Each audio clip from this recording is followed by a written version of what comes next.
Why is it so hard to stick to your trading rules? Why do you keep blowing account after account, telling yourself each and every time, this is my rock bottom? You tell yourself this, but you keep doing it. You keep revenge trading. You keep market ordering in as opposed to planning your trades. You keep chasing price. You keep getting bad entries, which lead to terrible stop limits. You keep moving your stop limit. You keep looking for strategy after strategy, conning yourself into thinking that the problem is the strategy. It's not the psychology.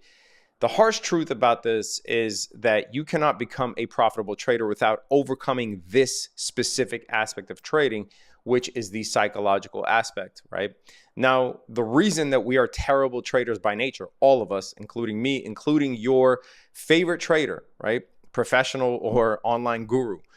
The reason that we are all bad traders is because we are human. The answer is a lot simpler than you think. It is based in the makeup of our brains. Our brains have been evolving for millions of years, right? And they're evolved to do what? To survive. That is why I'm talking to you in front of this camera today, is because we survived as a species over millions and millions of years. The problem is our brains are programmed to survive, right? To keep our species alive. Now, why is this bad for trading? You might think that this might, not affect trading at all, or you might think that trading has nothing to do with the way that we've survived for millions of years, and you couldn't be more wrong. So in this video, it's just going to be a raw video talking to you about some of the lessons that I've learned in psychology over the years. It took me years to overcome this, to become a profitable trader. It took me years to get to a point where I'm making 5 figures, let alone 6 figures as a trader, right? It took me years to not lose. And hopefully in this video, I'm going to shed light on and make you understand really what parts of the human psychology are working when you are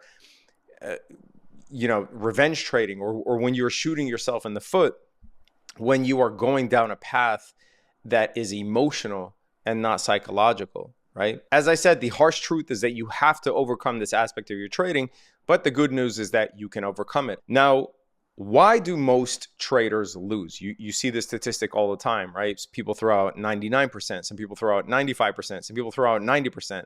No one really comes under 90% because it is a high percentage of traders that lose. Let me ask you this. If it was just a matter of guessing price, don't you think that you would be right 50% of the time, right? If you think of it as a coin flip where it's just, is price going to go up or is price going to go down? You only have 2 choices, right? You can either long it or short it. So you would think that it would be somewhat around a coin flip. Any 50-50 proposition that I give you, if we do it enough times, you will get closer to 50-50. But why is it that 90% plus of traders lose? It's because we are all human. There is nothing wrong with you per se. There is something wrong with you as a trader, but there's nothing wrong with you as a human. It means your brain is firing as it should be. So what is going on, and how do we undo this, or better yet, not let it affect us as much, because you're not going to be able to undo it perfectly, right? But you can undo it, at least as it relates to trading, to where you are now taking a different path towards profitability. First, it's important to understand why humans are attracted to trading. You might, as I told you in the beginning, you might think to yourself, trading has nothing to do with survival. Why are our brains and the way that our brains work inextricably tied to failing at trading? Well, let's take a step back. Why are people attracted to trading, right? People are attracted to trading because most of humans on earth are stuck in some sort of rat race, right? Their salary is capped. Their freedom is capped, right? They don't have a ton of freedom because they're likely working a 9-to-5. Their salary is capped because you can't just go every single day and ask your boss for more money. Well, you can, but you know what the result will be, right? But all of these things are capped. And once someone discovers trading, or they see other traders that are successful, they see the possibilities of what trading can bring to them, they start linking that to survival, because it is a literal ATM machine. Obviously, once you become profitable and go through years of hardship, years of training, years of market experience, but people can see the outcome. And now with social media, they could see it more than ever, right? They see the outcome of profitable trading. They see the payouts. They see the account balances. They see the lifestyle. So you automatically link that to survival as a human being, because it is above and beyond, most likely for most people, it is above and beyond what you are doing now, right? Like the reason that Jeff Bezos and Elon Musk, the reason that they're not attracted to trading, as in day trading, is because they don't need it. It's not part of their survival, right? They're not capped in a way that 99.9% of human beings are.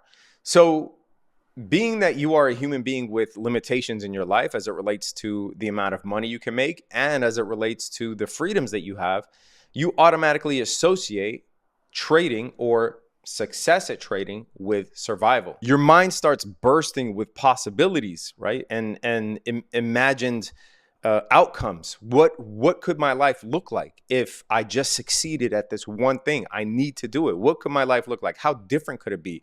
How different could my family's life be, right? So you can easily see now, at least if you didn't think so before, you can at least see the connection now between trading and survival. But as I told you at the outset, our brains have been evolving for millions of years, and everything in trading is antithetical to the way that our brains have been programmed. See, now that we've linked trading to survival, you could see easily how losing can feel to your brain, can feel like not surviving. So what happens when you lose, right? What happens when you lose in trading? When you lose in an aspect of life that your brain now links to survival? Well, you're a human being, right? We didn't survive millions of years by not being problem solvers. So in our minds, when we lose, we try to solve the problem. The problem with this is that we are sitting in front of our desks with a mouse that has one button on it. And all we could do is take another trade, right? At least that's what you think for now. All you could do is take another trade. So when your brain experiences that loss and your emotional being experiences that loss, you automatically go into problem solving mode, right? Because you are now panicking since your survival is at threat. The problem with this is that you think problem solving means taking another trade. I have to fix this or I won't survive. I have to fix this or my chances of survival are at stake. I have to fix this or the life that I've been imagining of uncapped money and uncapped freedom will not happen for me and my family. So I have to fix this. So automatically you take another trade. Now imagine a hunter, right? Imagine a hunter puts his sights on an animal, right? We're in the wild. We lived in the wild for millions of years. We've only been at desks for, a few hundred years. So in the wild, imagine that you're going after a kill and you miss your first target, right? You miss the animal that's in front of you. There are animals grazing around in the perimeter, but you miss the first one. What do you do then? Do you just jump up out of your hole that you've been hiding in and start firing indiscriminately at all the animals? No, you don't, because you'll be exposed. All the animals will run away and you'll never get a kill. This is what revenge trading is like, right? This is what revenge trading is like. What would you do if you were a hunter? If you missed the first kill, but you see that there are still other animals in your vicinity? Well, you would reposition yourself. If the first animal ran away, then you might, set your sights on another one that's in distance. You might calculate, okay, this one is a little closer than the other one was. So that means that I have to adjust my aim, but I still have to maintain my calm, maintain quiet, because I cannot go home without food. So when we enter a trade, taking another one immediately is not the answer. As a matter of fact, I bet you if you kept statistics on the trade that you took after the losing one, I bet you it wouldn't even crack 5%, right? It wouldn't even crack 5% success, meaning that after you take a loss, say your stop limit gets hit, and you immediately enter another trade, I guarantee you that the success of those trades that you've taken will not even crack a 5% win rate. See, the most dangerous trade that you take is the one right after a losing trade. It's the one that is the least informed, that has the least amount of thought. It is all emotional. It is the most dangerous trade that you take. So one of the things that I've managed to do over the years was, in my mind, make an association between clicking and losing. Meaning, if my stop limit hits, the last thing I should do is click to enter another trade, right? That trade is a losing trade. I automatically equate if I hear that sound that goes off when my stop limit hits, I automatically, it's like Pavlovian, right? I automatically equate the next trade that I take immediately after as a losing trade, right? Now, in the beginning, I will give you some tips on what to do. Actually, let's keep it till the end. I will give you some tips on what to do, how to resolve some of these inefficiencies that have been programmed in our brain. But here's why going down this path of revenge trading is so dangerous, because after weeks, months, years of doing it, you start to develop something called loss aversion. Now, what is loss aversion? Loss aversion is exactly what it sounds like. It's when you are scared of losing, right?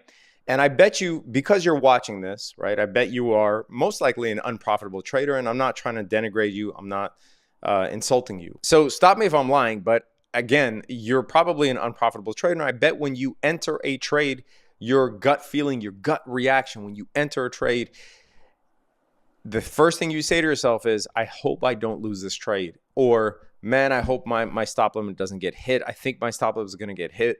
I hate when my stop limit gets hit. And I guarantee you that you're not saying time and time again when you enter a trade, I guarantee you're not saying, oh, I know what the stats are in the setup.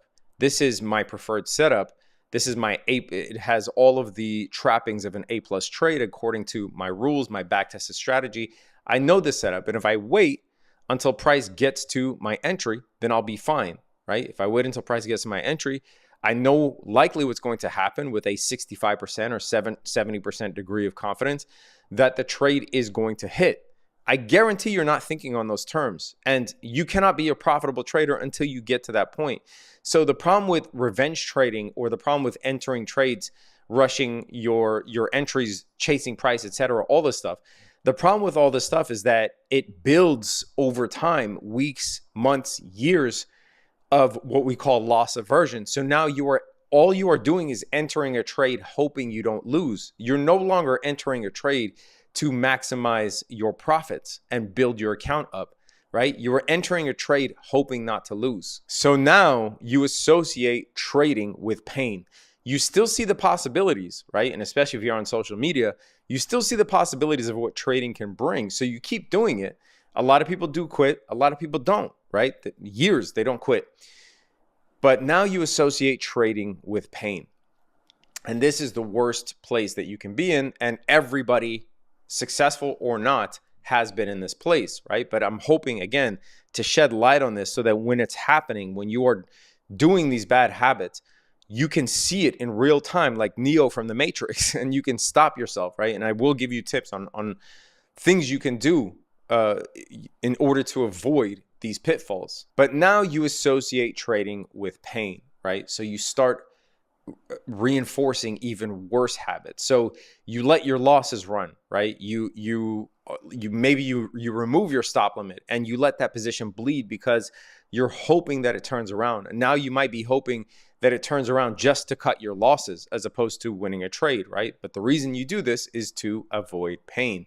You take profits too early, right? The minute that you see green, you close it out. Because remember, you now associate trading with pain. You no longer are associating trading, or you might have never associated trading with a profitable strategy. So now the minute that you see green, you cut it and you take green on, you might take $150 or $200, and then the trade ends up running for $2,000, $3,000, $4,000. And you're like, oh my God, that was where my target profit was. If I just kept it, why didn't I keep it? It's because you're trying to avoid pain. You associate trading with pain. You keep trading after taking large losses, or you might revenge trade. The source of that, we talked about this a little bit. You're trying to problem solve your way out of bad trading, right? But you, at the end of the day, are trying to avoid pain. You want to get back to green, right? So you're trying to avoid pain. Trading without real conviction, meaning chasing price, FOMOing into a trade that someone else might have taken that you missed their good entry.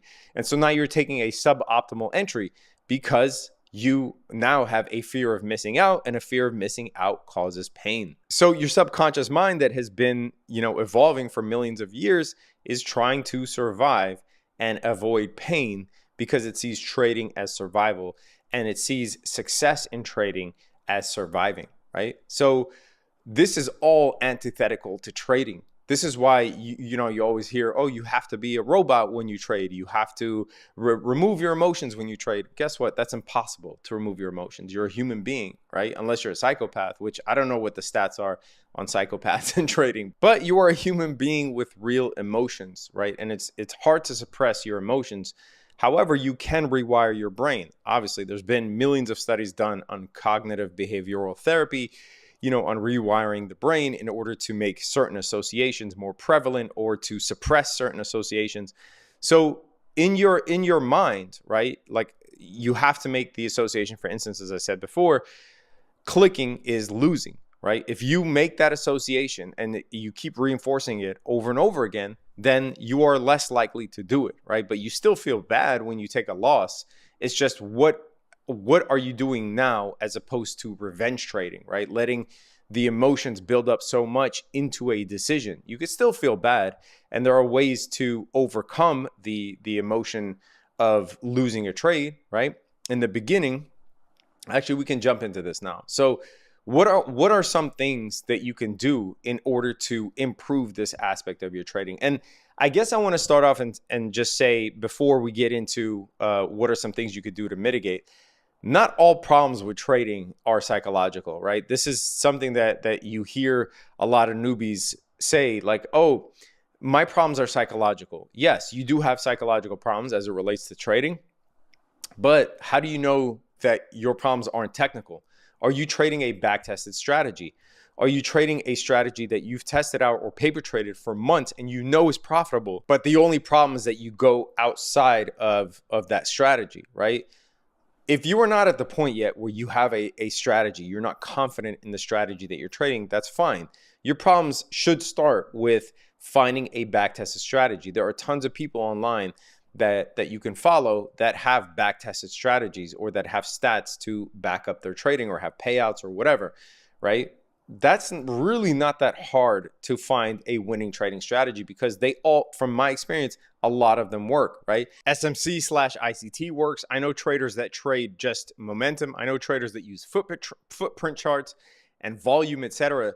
There isn't just one strategy that works, right? If you can find a strategy that's more than a 50% win rate and you can stick to that mechanically, then you will likely find profitability, right? It's just the problem of being confident in that strategy and only taking trades in that strategy. So I just want to put that out there, that a lot of times if you are really, really, really a beginner trader, your problem is not psychological. If you are a good technician, if you know how to read a chart, if you're comfortable entering trades, if you are familiar with certain strategies that work, if you see your stats work when you do trade your strategy, but the problem is that you're trading outside of it, then your problem is likely psychological or mostly psychological, right? So here are some tips that I can give you in order to overcome your natural pitfalls as it relates to trading. Number one, sign a contract each and every morning. I've talked about this time and time again, but write a contract, say, I will only take trades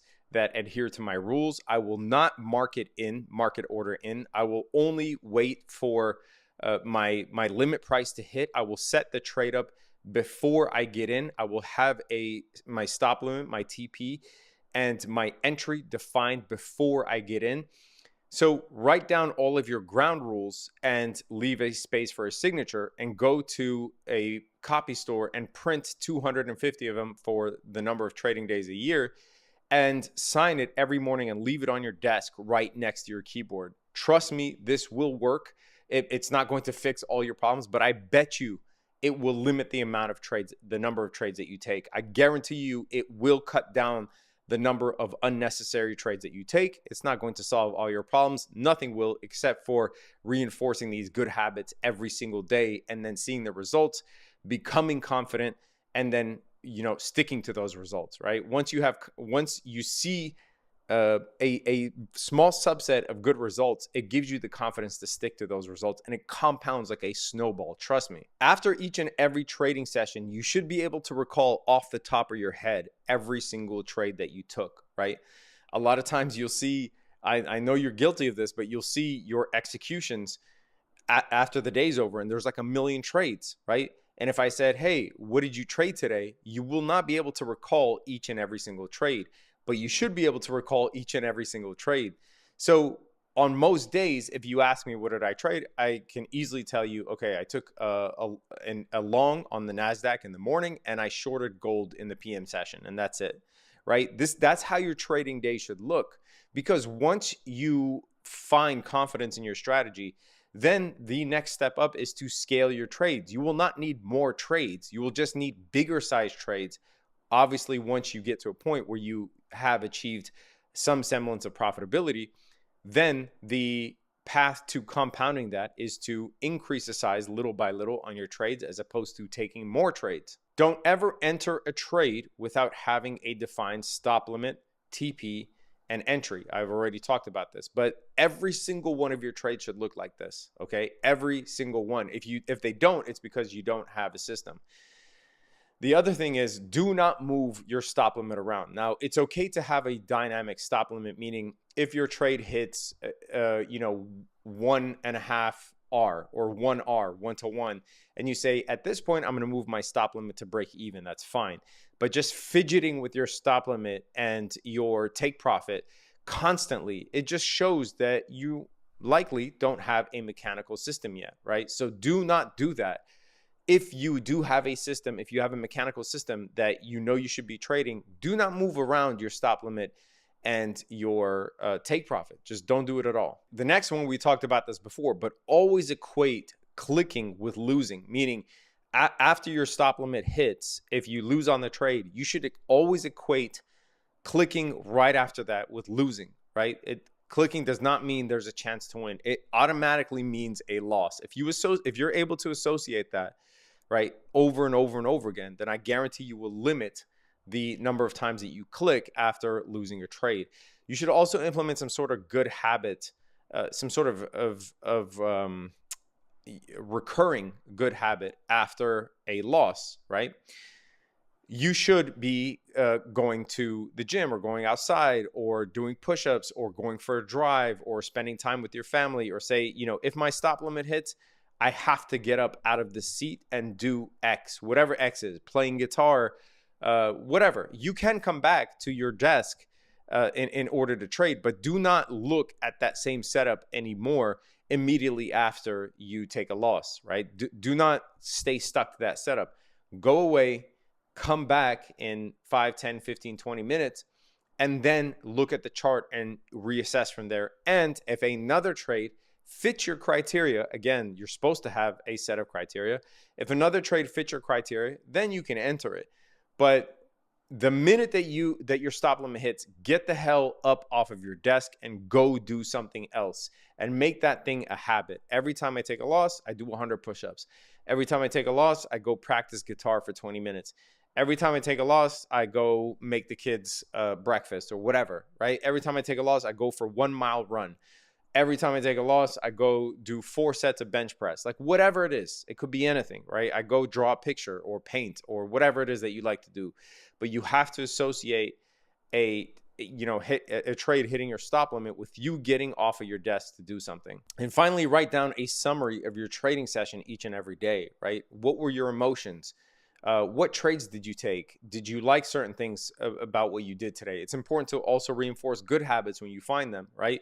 What did you do today that you didn't like, that you want to avoid tomorrow? Doing this really is underrated, because if today I did something like I revenge traded, right? I avoided revenge trading for 7 trading days straight, but today I revenge traded. So I can write that down. I guarantee you're much less likely to do it the next day, right? And then maybe you can go 14 days without revenge trading. And lastly, I want you to have a risk management plan. I don't see a lot of traders having this, right? What are your limits for the day? Meaning, if you tell yourself, I can only take 1 loss per day, right? And your risk management plan might look something like this. You say you risk 250 to make 500. Right? A 2-to-1, basic 2-to-1 risk to reward. Now, if you take a loss, you're done for the day. You're down 250. That's it. You're done for the day. You get up, you try again tomorrow. Okay. If you win, you make $500, right? And you allow yourself to take another trade. Now, what if you lose that second trade? So you made 500 the first trade, you lost 250 the next trade. You are now up 250 for the day.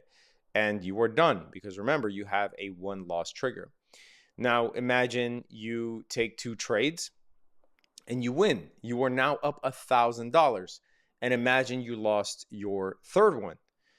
Then you would be up $750 on the day and you are done because you took 1 L. Now imagine this is a very, at least according to the way that I trade, this is a very unlikely scenario, but imagine you take 3 trades and you win all 3 of them.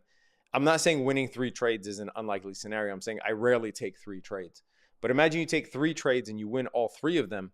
Then you are now up 1,500 on the day. And I probably would venture to say you cannot find 4 A+ trades in a day. But, either you stop or you take another trade until you lose. But you get the picture that having a risk management plan where you're limiting yourself to 1 loss a day, and every trade, at least to begin with, until you get really good, but every trade to begin with is a 2-to-1 risk to reward. You're risking $250 to make $500. Like imagine those gains compounded over a month, right? Imagine those gains compounded over a month, and more importantly, imagine the limited losses that you'll take if you actually stuck to this strategy. If every time you lose, you only lose $250, but if you win 2 trades and lose 1, you're up $750. If you win 3 trades, you're up $1,500.